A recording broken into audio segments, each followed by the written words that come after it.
For over 70 years, we thought we had it all figured out. 9 planets, a neat, tidy solar system orbiting a single star.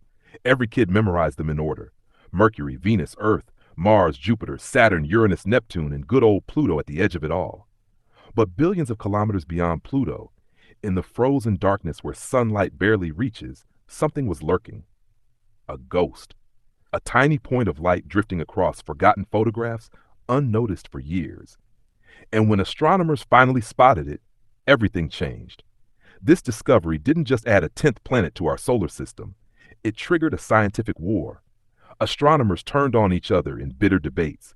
Friendships were destroyed. And in the end, our map of the solar system was redrawn forever. One world was stripped of its title. And the astronomer who made the discovery earned a nickname he'll never escape: the Pluto Killer. Welcome back to the Curiosity Beast, where we dig into the mysteries that change everything we thought we knew. Today, we're traveling to the chaotic outer edges of our solar system to meet Eris, the world that started a war, the discovery that broke all the rules, and the reason Pluto is no longer called a planet. Let's dive in. The story begins not with a lucky accident, but with a massive, systematic hunt. At the Palomar Observatory in California, 3 astronomers, Mike Brown, Chad Trujillo, and David Rabinowitz, were on a mission. They wanted to catalog everything lurking in the outer reaches of our solar system. Objects beyond Neptune, frozen worlds drifting in the darkness that we call trans-Neptunian objects, or TNOs.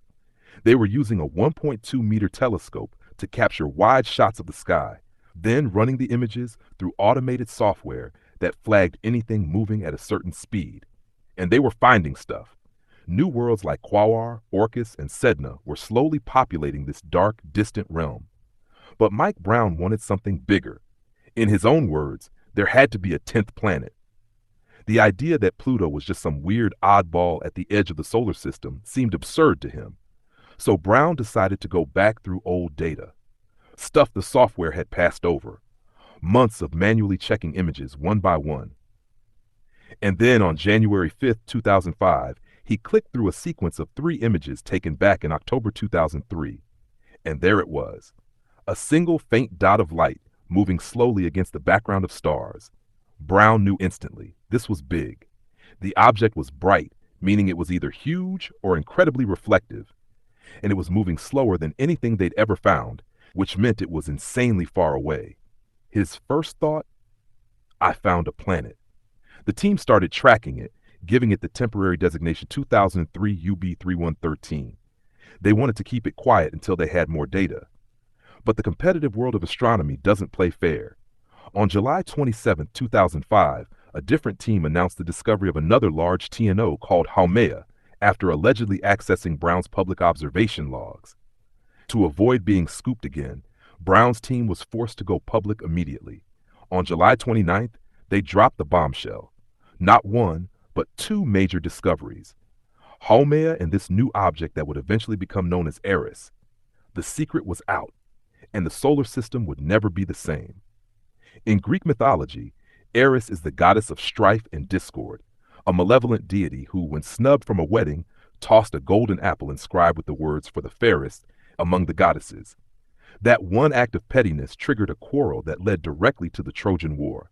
In 2005, the celestial body named after her did the exact same thing to astronomy. It was a golden apple thrown into the halls of science, and it started a war. Here's the problem.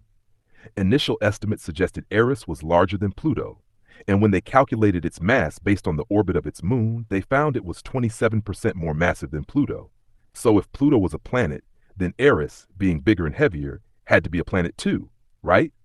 But then what about the other large objects they've been finding? Makemake, Haumea, Sedna. Where do you draw the line? Do we suddenly have 15 planets? 20, 50?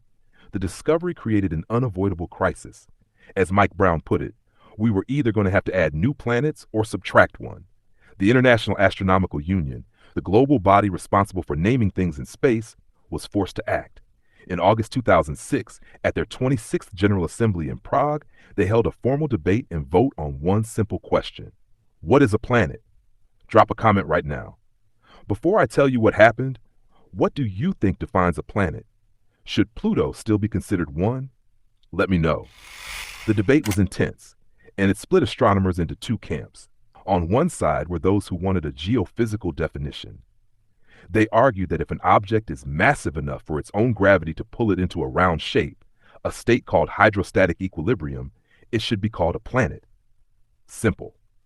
Under this definition, Pluto, Eris, Ceres, and potentially dozens of other bodies would all be planets. On the other side were those who wanted a dynamical definition. They said a planet isn't just about shape, it's about gravitational dominance. A true planet must be the dominant force in its orbital zone. It must have cleared the neighborhood around its orbit, meaning it's either absorbed, ejected, or gravitationally controls everything else nearby. Pluto shares its space with Neptune and a swarm of other Kuiper Belt objects. It hasn't cleared anything. So under this definition, Pluto fails. The voting process itself was controversial. The final vote happened on the last day of a 10-day conference. By that point, most of the 2,500 attendees had already left. Only 424 astronomers were present to cast their votes, a tiny fraction of the global astronomy community. And when the votes were counted, the dynamical definition won. The IAU passed a resolution establishing a three-part definition for a planet. It must, 1, orbit the sun, 2, be in hydrostatic equilibrium, meaning round, and 3, have cleared its neighborhood. Pluto met the first two, but it failed the third.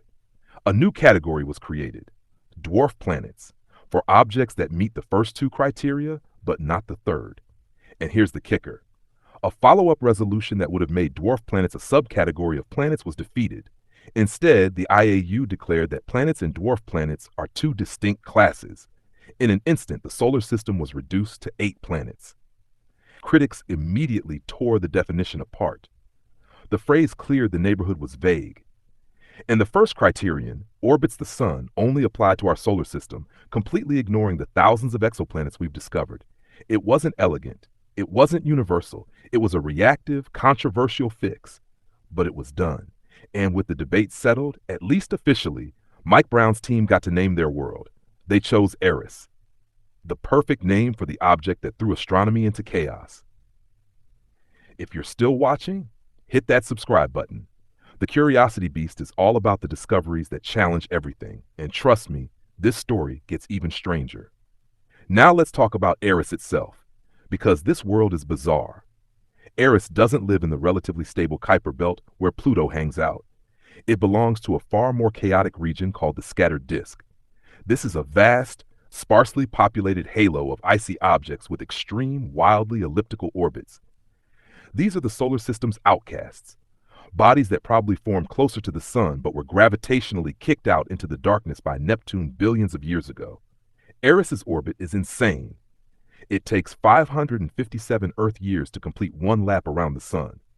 At its closest approach, called perihelion, it comes within about 38 astronomical units of the sun, roughly the same distance as Pluto. But at its furthest point, aphelion, it swings out nearly 98 astronomical units. That's almost 15 billion kilometers away, nearly 3 times Pluto's current distance. And its orbit is tilted at a steep 44 degrees to the plane of the solar system. So while the 8 planets travel in a relatively flat disk, Eris spends centuries soaring high above them, then plunging far below. It's a wanderer. For years, astronomers thought Eris was bigger than Pluto. But in 2010, they got a rare opportunity. Eris passed directly in front of a distant star, an event called a stellar occultation. By timing how long the star's light was blocked from different locations on Earth, they could calculate Eris's size with pinpoint accuracy. The result? Eris is 2,326 kilometers in diameter, almost exactly the same size as Pluto, in fact slightly smaller. But here's the twist. Eris is 27% more massive than Pluto. Same size, way heavier. That means it's significantly denser. Scientists calculated its density at 2.43 grams per cubic centimeter compared to Pluto's 1.85. This points to a very different internal structure. While Pluto is about 70% rock and 30% ice, Eris is mostly rock with only a thin mantle of ice on top, a rocky heart in a frozen shell. And that shell is one of the most reflective surfaces in the solar system. Eris has an albedo of 0.99, meaning it reflects 99% of the sunlight that hits it. It's almost mirror-like. Why? Scientists think it's due to something called atmospheric collapse. Like Pluto, Eris has an atmosphere made of nitrogen and methane ice that turns to gas. But as its extreme orbit carries it into the deep freeze of aphelion, the atmosphere freezes solid and falls to the surface as fresh, bright frost. As Eris swings back toward the sun over the next 280 years, that frost will warm and sublimate, turning back into gas. Then it'll freeze and fall again. A cycle that repeats every 557 years. And recently, the James Webb Space Telescope found something even stranger. Analysis of methane isotopes on Eris's surface suggests they might have been produced by geothermal activity, heat from deep inside its rocky core.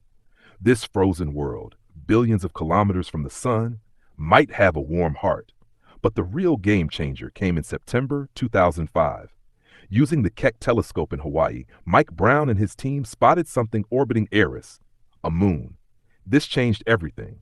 You can estimate an object's size from its brightness, but you can only determine its mass by observing its gravitational pull on another body. By tracking the moon's orbit, they could calculate Eris's mass with precision, and that calculation proved Eris was more massive than Pluto, making the planet debate not just academic, but urgent. The moon itself is fascinating. It's about 25% the diameter of Eris, making it one of the largest moons relative to its parent body in the solar system, second only to Pluto's Charon, and it's tidally locked to Eris. But here's the weird part. The moon is incredibly dark, darker than coal, a stark contrast to Eris's brilliant white surface. This suggests a completely different composition. The leading theory? A giant impact. Early in the solar system's history, a massive object slammed into Eris, blasting debris into orbit that eventually formed the moon. This violent birth stripped away the volatile ices, leaving behind a darker, rockier body. The moon was named Dysnomia, after Eris's daughter in Greek mythology, the demon spirit of lawlessness. Fitting for a moon born from chaos, orbiting a world that overturned the laws of the solar system. So what's the legacy of all this?